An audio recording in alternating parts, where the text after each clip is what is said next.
আগামী নির্বাচনে আওয়ামী লীগের অংশগ্রহণের ব্যাপারে অন্তর্বর্তী সরকার আপত্তি করবে না বলে জানিয়েছেন প্রধান উপদেষ্টা ডক্টর মোহাম্মদ ইউনূস।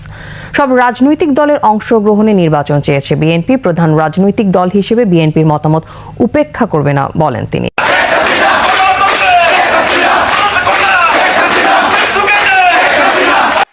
অবশেষে ডক্টর ইউনূস নিষিদ্ধ ছাত্রলীগ অর্থাৎ আওয়ামী লীগকে পূর্ণ মর্যাদায় দেশের নির্বাচনে অংশগ্রহণ করার সুযোগ করে দিয়েছেন।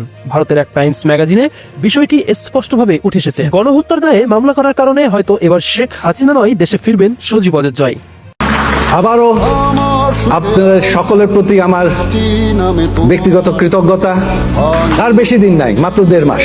আসেন আমরা এই বর্তমানে কি হচ্ছে এই 2-3 মাসের বিষয় নিয়ে বেশি মাথা না ঘামায় বাংলাদেশের ভবিষ্যৎ নিয়ে আমরা চিন্তা করি। সামনে বাংলাদেশের ভবিষ্যৎ নিশ্চিত করতে চান, একটি উপায় ভোট দিতে গিয়ে নৌকায় ভোট দেবেন।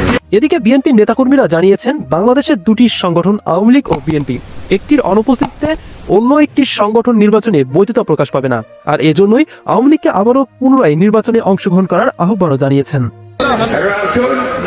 আমরা সবাই ঐক্যবদ্ধ হই, আমরা যেন ঐক্য ভেঙে না ফেলে বিনষ্ট না করে আমরা যেন। তবে বিষয়টি শুধু এখানেই থেমে নয়। অন্তর্বর্তীকালীন সরকারের 100 দিন উপলক্ষে দেশের সাধারণ মানুষ হয়েছে রাগান্বিত ও ডক্টর ইউনূসের প্রতি ক্ষুব্ধতা প্রকাশ করেছেন।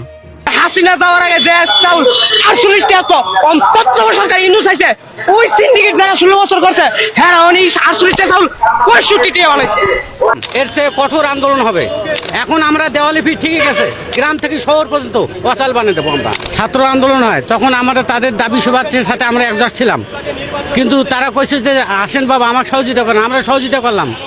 এখন আমরা রাস্তাঘাটে চলতেছি, তারা দেখতেছি এখন উল্টাপাল্টা খুঁজতেছে এবং বিভিন্ন রাজনীতিকের সাথে তারা জড়িত হয়ে গেছে।